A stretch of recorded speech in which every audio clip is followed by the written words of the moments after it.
इस वीडियो राਹੀਂ ਤੁਸੀਂ Microsoft word ਦੀ home tab ਦੇ ਐਡੀਟਿੰਗ ਗਰੁੱਪ ਬਾਰੇ ਜਾਣਕਾਰੀ ਪ੍ਰਾਪਤ ਕਰੋਗੇ ਅਤੇ ਮੈਂ ਤੁਹਾਨੂੰ ਇਸ ਵੀਡੀਓ ਰਾਹੀਂ ਐਡੀਟਿੰਗ ਗਰੁੱਪ ਦੇ ਸਾਰੇ ਹੀ ਟੂਲਸ ਨੂੰ ਇਸਤੇਮਾਲ ਕਰਨ ਬਾਰੇ ਦੱਸਣ ਜਾ ਰਿਹਾ ਹਾਂ। ਸੋ ਇਸ ਵੀਡੀਓ ਨੂੰ ਬਹੁਤ ਹੀ ਧਿਆਨ ਦੇ ਨਾਲ ਅਤੇ ਐਂਡ ਤੱਕ ਦੇਖਿਓ ਕਿਉਂਕਿ ਇਸ ਵੀਡੀਓ ਦੇ ਵਿੱਚ ਕੁਝ ਇੱਕ ਅਜਿਹੇ ਟੂਲਸ ਤੁਹਾਨੂੰ ਮੈਂ ਦੱਸੇ ਹਨ ਜੋ ਕਿ ਤੁਹਾਨੂੰ ਬਿਲਕੁਲ ਹੀ ਪਤਾ ਨਹੀਂ ਹੋਣਗੇ। ਸੋ ਉਹਨਾਂ ਸਾਰੀਆਂ ਆਪਸ਼ਨ ਨੂੰ ਬੜੇ ਹੀ ਧਿਆਨ ਨਾਲ ਦੇਖਿਓ। ਸੋ ਇੱਥੇ ਤੁਸੀਂ ਦੇਖ ਸਕਦੇ ਹੋ ਕਿ ਮੈਂ ਮਾਈਕਰੋਸਾਫਟ ਵਰਡ ਨੂੰ ਓਪਨ ਕਰ ਲਿਆ ਹੈ ਅਤੇ ਇੱਥੇ ਹੋਮ ਟੈਬ ਦਾ ਲਾਸਟ ਗਰੁੱਪ ਹੈ ਐਡੀਟਿੰਗ ਗਰੁੱਪ। ਸੋ ਇਸ ਤੋਂ ਪਹਿਲਾਂ ਜਿਹੜੇ ਗਰੁੱਪ ਹੈਗੇ ਆ ਜਿਵੇਂ ਕਿ ਕਲਿਪਬੋਰਡ, ਫੌਂਟ, ਪੈਰਾਗ੍ਰਾਫ ਅਤੇ ਸਟਾਈਲਸ ਗਰੁੱਪ, ਇਹਨਾਂ ਬਾਰੇ ਮੈਂ ਪਹਿਲਾਂ ਹੀ ਵੀਡੀਓ ਬਣਾ ਚੁੱਕਿਆ ਹਾਂ ਜਿਨ੍ਹਾਂ ਦੇ ਲਿੰਕ ਤੁਹਾਨੂੰ ਇਸ ਵੀਡੀਓ ਦੇ ਡਿਸਕ੍ਰਿਪਸ਼ਨ ਦੇ ਵਿੱਚ ਮਿਲ ਜਾਣਗੇ। ਸੋ ਜੇਕਰ ਤੁਸੀਂ ਇਹਨਾਂ ਵੀਡੀਓਜ਼ ਨੂੰ ਨਹੀਂ ਦੇਖਿਆ ਹੈ ਤਾਂ ਤੁਸੀਂ ਆਪਣੀ ਮਾਈਕਰੋਸਾਫਟ ਵਰਡ ਦੀ ਜਾਣਕਾਰੀ ਵਿੱਚ ਵਾਧਾ ਕਰਨ ਦੇ ਲਈ ਇਹਨਾਂ ਵੀਡੀਓਜ਼ ਨੂੰ ਵੀ ਜ਼ਰੂਰ ਦੇਖਿਓ।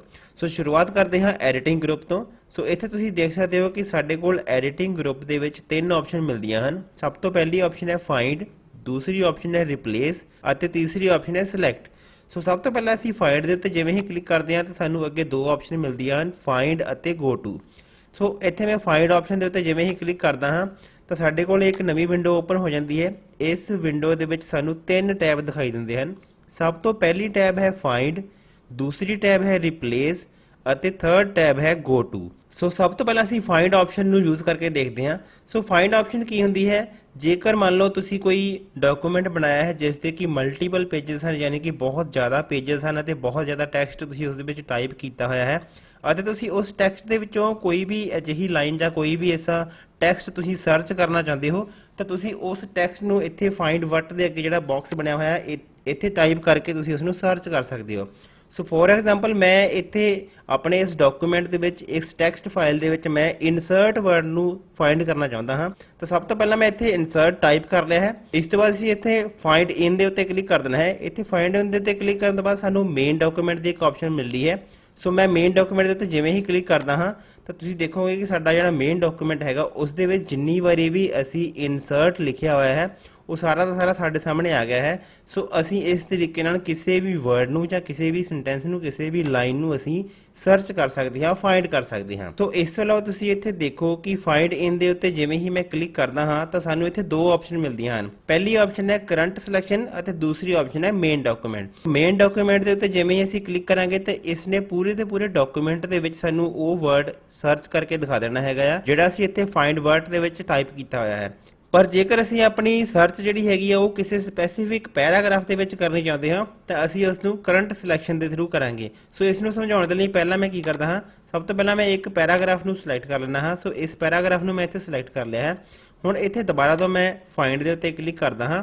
ਸੋ ਇੱਥੇ ਦੁਬਾਰਾ ਤੋਂ ਇੱਥੇ ਇਨਸਰਟ ਟਾਈਪ ਕਰ ਲਿਆ ਹੈਗਾ। ਹੁਣ ਇੱਥੇ ਮੈਂ ਦੁਬਾਰਾ ਤੋਂ ਫਾਈਂਡ ਇਨ ਬਟਨ ਦੇ ਉੱਤੇ ਕਲਿੱਕ ਕਰਦਾ ਹਾਂ ਤੇ ਹੁਣ ਅਸੀਂ ਕੀ ਕਰਨਾ ਹੈਗਾ, ਕਰੰਟ ਸਿਲੈਕਸ਼ਨ ਦੇ ਉੱਤੇ ਕਲਿੱਕ ਕਰ ਲੈਣਾ ਹੈ। ਸੋ ਜਿਵੇਂ ਹੀ ਮੈਂ ਕਰੰਟ ਸਿਲੈਕਸ਼ਨ ਦੇ ਉੱਤੇ ਕਲਿੱਕ ਕਰਾਂਗਾ ਤੁਸੀਂ ਦੇਖੋਗੇ ਕਿ ਜਿਹੜਾ ਪੈਰਾਗ੍ਰਾਫ ਅਸੀਂ ਸਿਲੈਕਟ ਕੀਤਾ ਸੀ ਸਿਰਫ ਇਹਨੇ ਉਸ ਪੈਰਾਗ੍ਰਾਫ ਦੇ ਵਿੱਚੋਂ ਹੀ ਸਾਨੂੰ ਵਰਡ ਸਰਚ ਕਰਕੇ ਦਿਖਾਇਆ ਹੈਗਾ ਅਤੇ ਉਸ ਵਰਡ ਨੂੰ ਇਸਨੇ ਹਾਈਲਾਈਟ ਕਰ ਦਿੱਤਾ ਹੈ। ਸੋ ਇੱਥੇ ਸਾਡੇ ਕੋਲ ਫਾਈਂਡ ਦੇ ਅੰਡਰ ਹੋਰ ਵੀ ਬਹੁਤ ਸਾਰੀਆਂ ਆਪਸ਼ਨ ਮਿਲਦੀਆਂ ਹਨ, ਜਿਵੇਂ ਕਿ ਇੱਥੇ ਤੁਸੀਂ ਦੇਖ ਸਕਦੇ ਹੋ ਕਿ ਅਸੀਂ ਫਾਈਂਡ ਵਰਡ ਦੇ ਅੱਗੇ ਇਨਸਰਟ ਟਾਈਪ ਕੀਤਾ ਹੋਇਆ ਹੈ ਅਤੇ ਇੱਥੇ ਜਿਹੜਾ ਸਾਡੇ ਕੋਲ ਇਹ ਵਾਲਾ ਬਟਨ ਹੈ ਜਿਸ ਦੇ ਉੱਤੇ ਲਿਖਿਆ ਹੈ ਰੀਡਿੰਗ ਹਾਈਲਾਈਟ, ਤਾਂ ਅਸੀਂ ਇਸ ਦੇ ਉੱਤੇ ਜਿਵੇਂ ਹੀ ਕਲਿੱਕ ਕਰਦੇ ਹਾਂ ਸਾਡੇ ਕੋਲ ਇੱਕ ਉਸ ਵਰਡ ਨੂੰ ਹਾਈਲਾਈਟ ਕਰਨ ਦੀ ਆਪਸ਼ਨ ਮਿਲਦੀ ਹੈ। ਯਾਨੀ ਕਿ ਅਸੀਂ ਜਿਹੜਾ ਵੀ ਵਰਡ ਅਸੀਂ ਫਾਈਂਡ ਕਰਨਾ ਚਾਹੁੰਦੇ ਹਾਂ ਉਸ ਨੂੰ ਵਰਡ ਹਾਈਲਾਈਟ ਕਰ ਦੇਵੇ। ਸੋ ਮੈਂ ਇਸੇ ਹਾਈਲਾਈਟ ਆਲ ਦੇ ਉੱਤੇ ਕਲਿੱਕ ਕਰ ਦੇਣਾ ਹਾਂ। ਸੋ ਤੁਸੀਂ ਦੇਖੋਗੇ ਕਿ ਜਿਵੇਂ ਹੀ ਮੈਂ ਹਾਈਲਾਈਟ ਆਲ ਦੇ ਉੱਤੇ ਕਲਿੱਕ ਕੀਤਾ ਤਾਂ ਜਿਹੜਾ ਵਰਡ ਅਸੀਂ ਸਰਚ ਕਰ ਰਹੇ ਸੀ ਉਸ ਨੂੰ ਇਸਨੇ ਹਾਈਲਾਈਟ ਕਰ ਦਿੱਤਾ ਹੈ। ਜੇਕਰ ਅਸੀਂ ਇਸ ਹਾਈਲਾਈਟਿੰਗ ਨੂੰ ਕਲੀਅਰ ਕਰਨਾ ਚਾਹੁੰਦੇ ਹਾਂ ਤਾਂ ਦੁਬਾਰਾ ਤੋਂ ਇੱਥੇ ਰੀਡਿੰਗ ਹਾਈਲਾਈਟ ਦੇ ਬਟਨ ਦੇ ਉੱਤੇ ਕਲਿੱਕ ਕਰੋ ਅਤੇ ਇੱਥੇ ਤੁਸੀਂ ਕਲੀਅਰ ਹਾਈਲਾਈਟਿੰਗ ਦੇ ਉੱਤੇ ਕਲਿੱਕ ਕਰ ਸਕਦੇ ਹੋ ਤੇ ਉਸ ਹਾਈਲਾਈਟ ਹੋਏ ਕੀਤੇ ਟੈਕਸਟ ਨੂੰ ਦੁਬਾਰਾ ਤੋਂ ਨਾਰਮਲ ਟੈਕਸਟ ਦੇ ਵਿੱਚ ਲਿਆ ਸਕਦੇ ਹੋ।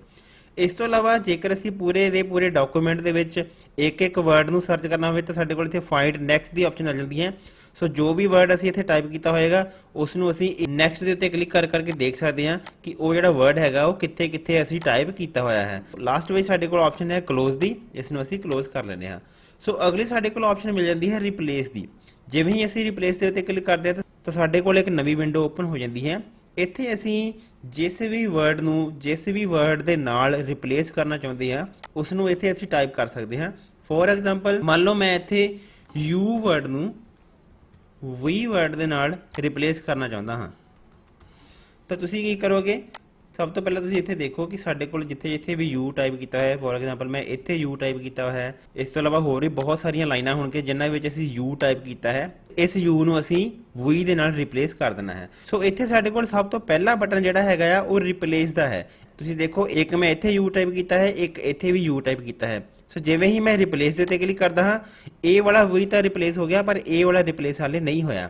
ਸੋ ਇਸਨੇ ਕੀ ਕਰਨਾ, ਕੱਲੇ ਕੱਲੇ ਵਰਡ ਨੂੰ ਇਹਨੇ ਰਿਪਲੇਸ ਕਰਨਾ। ਪਰ ਜੇਕਰ ਮੈਂ ਇੱਥੇ ਰਿਪਲੇਸ ਆਲ ਦੇ ਉੱਤੇ ਕਲਿੱਕ ਕਰ ਦਿੰਦਾ ਹਾਂ ਤਾਂ ਇਸਨੇ ਕੀ ਕਰਨਾ, ਇਸਨੇ ਆਪਣੇ ਡਾਕੂਮੈਂਟ ਦੇ ਵਿੱਚ ਜਿੰਨੀ ਵਾਰੀ ਵੀ ਉਹ ਵਰਡ ਲਿਖਿਆ ਹੋਇਆ ਹੋਵੇਗਾ, ਤੁਸੀਂ ਇੱਥੇ ਦੇਖ ਸਕਦੇ ਹੋ ਕਿ ਇਹਨੇ ਸਾਨੂੰ ਮੈਸੇਜ ਦਿੱਤਾ ਹੈ ਕਿ 31 ਵਾਰੀ ਅਸੀਂ ਇੱਥੇ ਯੂ ਲਿਖਿਆ ਹੋਇਆ ਸੀਗਾ, ਜਿਹਨੂੰ ਕਿ ਅਸੀਂ ਵੀ ਦੇ ਨਾਲ ਰਿਪਲੇਸ ਕਰ ਦਿੱਤਾ ਹੈਗਾ।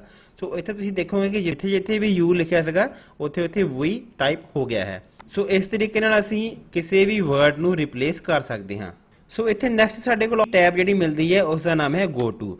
ਸੋ ਜੇਕਰ ਆਪਣੇ ਡਾਕੂਮੈਂਟ ਦੇ ਵਿੱਚ ਤੁਸੀਂ ਕਿਸੇ ਸਪੈਸੀਫਿਕ ਪੇਜ ਦੇ ਉੱਤੇ ਜਾਣਾ ਚਾਹੁੰਦੇ ਹੋ, ਮੰਨ ਲਓ ਤੁਸੀਂ ਕੋਈ ਇਦਾਂ ਦਾ ਡਾਕੂਮੈਂਟ ਤਿਆਰ ਕੀਤਾ ਹੈਗਾ ਜਿਹਦੇ ਕਿ ਬਹੁਤ ਸਾਰੇ ਪੇजेस ਹਨ, ਤਾਂ ਤੁਸੀਂ ਇੱਥੋਂ ਪੇजेस ਆਪਸ਼ਨ ਨੂੰ ਸਿਲੈਕਟ ਕਰਕੇ ਇੱਥੇ ਜਿਹੜੇ ਵੀ ਪੇਜ ਨੰਬਰ ਤੇ ਜਾਣਾ ਹੈਗਾ ਉੱਥੇ ਤੁਸੀਂ ਟਾਈਪ ਕਰ ਸਕਦੇ ਹੋ ਅਤੇ ਤੁਸੀਂ ਬਹੁਤ ਹੀ ਆਸਾਨੀ ਨਾਲ ਉਸ ਪੇਜ ਤੇ ਪਹੁੰਚ ਸਕਦੇ ਹੋ। ਇਸ ਤੋਂ ਇਲਾਵਾ ਤੁਸੀਂ ਆਪਣੇ ਕਰੰਟ ਪੇਜ ਦੇ ਵਿੱਚ ਕਿਸੇ ਵੀ ਲਾਈਨ ਦੇ ਉੱਤੇ ਡਾਇਰੈਕਟਲੀ ਮੂਵ ਕਰਨਾ ਹੈ। ਫੋਰ ਐਗਜ਼ਾਮਪਲ ਮੈਂ ਇੱਥੇ 10ਵੀਂ ਲਾਈਨ ਦੇ ਉੱਤੇ ਮੂਵ ਕਰਨਾ ਹੈ, ਤਾਂ ਇੱਥੇ ਮੈਂ 10 ਟਾਈਪ ਕਰਕੇ ਗੋ ਟੂ ਦੇ ਉੱਤੇ ਕਲਿੱਕ ਕਰਾਂਗਾ ਤਾਂ ਮੇਰਾ ਜਿਹੜਾ ਕਰਸਰ ਹੈਗਾ ਉਹ ਡਾਇਰੈਕਟਲੀ 10ਵੀਂ ਲਾਈਨ ਦੇ ਉੱਤੇ ਚਲਾ ਜਾਏਗਾ।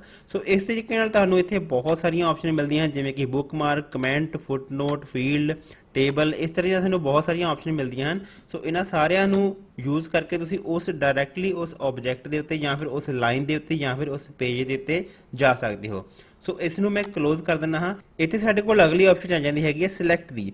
ਇਹ ਵੀ ਆਪਸ਼ਨ ਬਹੁਤ ਜ਼ਿਆਦਾ ਯੂਜ਼ਫੁਲ ਹੈਗੀ ਆ। ਸੋ ਜਿਵੇਂ ਹੀ ਅਸੀਂ ਇਸ ਬਟਨ ਦੇ ਉੱਤੇ ਕਲਿੱਕ ਕਰਦੇ ਹਾਂ ਤਾਂ ਸਾਡੇ ਕੋਲ ਇੱਥੇ 3 ਆਪਸ਼ਨ ਮਿਲਦੀਆਂ ਹਨ। ਸਭ ਤੋਂ ਪਹਿਲੀ ਆਪਸ਼ਨ ਹੈ ਸਿਲੈਕਟ ਆਲ, ਅਗਲੀ ਆਪਸ਼ਨ ਹੈ ਸਿਲੈਕਟ ਆਬਜੈਕਟ ਅਤੇ ਥਰਡ ਆਪਸ਼ਨ ਹੈ select text with similar formatting. So ਸਭ ਤੋਂ ਪਹਿਲਾਂ ਅਸੀਂ ਸਿਲੈਕਟ ਆਲ ਦੇ ਉੱਤੇ ਕਲਿੱਕ ਕਰਦੇ ਹਾਂ। ਜਿਵੇਂ ਹੀ ਅਸੀਂ ਸਿਲੈਕਟ ਆਲ ਤੇ ਕਲਿੱਕ ਕੀਤਾ ਤਾਂ ਸਾਡੇ ਡਾਕੂਮੈਂਟ ਦੇ ਵਿੱਚ ਸਾਰਾ ਦਾ ਸਾਰਾ ਟੈਕਸਟ ਜਿਹੜਾ ਹੈਗਾ ਉਹ ਸਿਲੈਕਟ ਹੋ ਗਿਆ ਹੈ। ਇਸ ਤੋਂ ਇਲਾਵਾ ਅਗਲੀ ਆਪਸ਼ਨ ਜਿਹੜੀ ਹੈਗੀ ਆ ਸਿਲੈਕਟ ਆਬਜੈਕਟ। ਆਬਜੈਕਟ ਕੀ ਹੁੰਦਾ ਆ, ਤੁਸੀਂ ਇੱਥੇ ਦੇਖੋ ਤੁਹਾਡੇ ਡਾਕੂਮੈਂਟ ਦੇ ਵਿੱਚ ਕੋਈ ਵੀ ਪਿਕਚਰ ਜਾਂ ਫਿਰ ਕੋਈ ਵੀ ਸ਼ੇਪ ਜਿਸ ਨੂੰ ਅਸੀਂ ਆਪਣੇ ਡਾਕੂਮੈਂਟ ਦੇ ਵਿੱਚ ਇਨਸਰਟ ਕੀਤਾ ਹੋਇਆ ਉਸ ਨੂੰ ਅਸੀਂ ਆਬਜੈਕਟ ਕਹਿੰਦੇ ਹਾਂ। ਸੋ ਇੱਥੇ ਤੁਸੀਂ ਦੇਖ ਸਕਦੇ ਹੋ ਕਿ ਇੱਥੇ ਮੈਂ ਇੱਕ ਪਿਕਚਰ ਇਨਸਰਟ ਕੀਤੀ ਹੋਈ ਹੈ, ਪਰ ਉਹ ਜਿਹੜੀ ਪਿਕਚਰ ਹੈਗੀ ਆ ਉਹ ਟੈਕਸਟ ਦੇ ਬੈਕ ਸਾਈਡ ਤੇ ਹੈਗੀ ਆ। ਜੇਕਰ ਮੈਂ ਇਸ ਪਿਕਚਰ ਨੂੰ ਸਿਲੈਕਟ ਕਰਨਾ ਹੋਵੇ ਤਾਂ ਇਸ ਨੂੰ ਮੈਂ ਡਾਇਰੈਕਟਲੀ ਸਿਲੈਕਟ ਨਹੀਂ ਕਰ ਸਕਦਾ।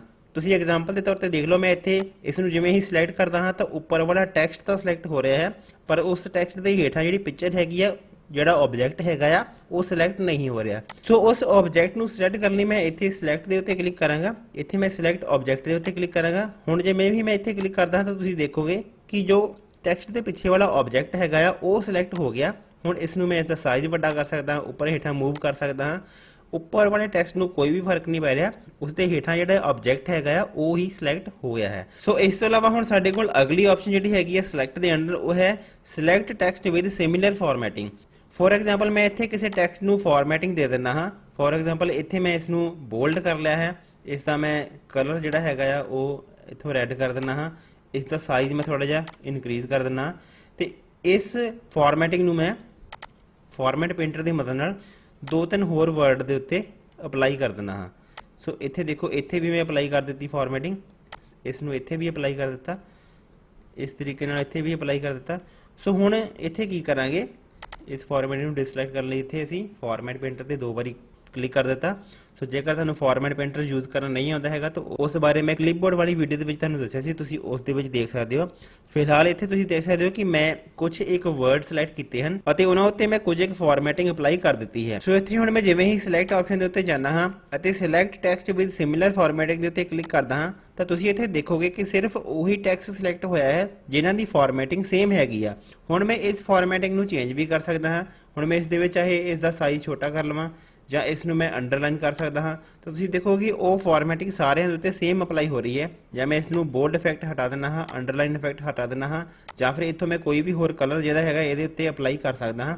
ਸੋ ਤੁਸੀਂ ਦੇਖੋਗੇ ਕਿ ਉਹ ਸਾਰੀ ਫਾਰਮੈਟਿੰਗ ਜਿਹੜੀ ਹੈਗੀ ਆ ਉਹ ਸੇਮ ਉਹਨਾਂ ਸਿਲੈਕਟ ਕੀਤੇ ਹੋਏ ਟੈਕਸਟ ਦੇ ਉੱਤੇ ਅਪਲਾਈ ਹੋ ਰਹੀ ਹੈਗੀ ਆ। ਸੋ ਇਹ ਤਾਂ ਸੀ ਸਾਡਾ ਹੋਮ ਟੈਬ ਦਾ ਐਡੀਟਿੰਗ ਗਰੁੱਪ, ਜਿਸ ਦੇ ਵਿੱਚ ਮੈਂ ਤੁਹਾਨੂੰ ਤਿੰਨੋਂ ਹੀ ਆਪਸ਼ਨ ਨੂੰ ਯੂਜ਼ ਕਰਨਾ ਸਿਖਾਇਆ ਹੈ। ਮੈਂ ਉਮੀਦ ਕਰਦਾ ਹਾਂ ਕਿ ਤੁਹਾਨੂੰ ਇਹ ਵੀਡੀਓ ਤੋਂ ਕੋਈ ਨਵੀਂ ਜਾਣਕਾਰੀ ਮਿਲੀ ਹੋਵੇਗੀ। ਇਸ ਵੀਡੀਓ ਨੂੰ ਲਾਈਕ ਜ਼ਰੂਰ ਕਰਨਾ ਅਤੇ ਜੇਕਰ ਤੁਸੀਂ ਚੈਨਲ ਤੇ ਪਹਿਲੀ ਵਾਰੀ ਆਏ ਹੋ ਤਾਂ ਇਸ ਚੈਨਲ ਨੂੰ ਸਬਸਕ੍ਰਾਈਬ ਜ਼ਰੂਰ ਕਰਿਓ। ਸਬਸਕ੍ਰਾਈਬ ਕਰਨ ਦੇ ਲਈ ਵੀਡੀਓ ਦੇ ਹੇਠਾਂ ਲਾਲ ਰੰਗ ਦੇ ਸਬਸਕ੍ਰਾਈਬ ਬਟਨ ਦੇ ਉੱਤੇ ਕਲਿੱਕ ਕਰਕੇ ਨਾਲ ਦੇ ਨਾਲ ਬੈਲ ਆਈਕਨ ਉੱਤੇ ਵੀ ਕਲਿੱਕ ਕਰ ਲਓ। ਇਸ ਤਰ੍ਹਾਂ ਕਰਨ ਨਾਲ ਤੁਹਾਨੂੰ ਮੇਰੀਆਂ ਆਉਣ ਵਾਲੀਆਂ ਵੀਡੀਓਜ਼ ਦੀ ਨੋਟੀਫਿਕੇਸ਼ਨ ਮਿਲ ਜਾਇਆ ਕਰੇਗੀ। ਸੋ ਜਲਦ ਮਿਲਦੇ ਹਾਂ ਕਿਸੇ ਨਵੀਂ ਵੀਡੀਓ ਦੇ ਨਾਲ, ਤਦ ਤੱਕ ਲਈ ਧੰਨਵਾਦ, ਸਤਿ ਸ਼੍ਰੀ ਅਕਾਲ।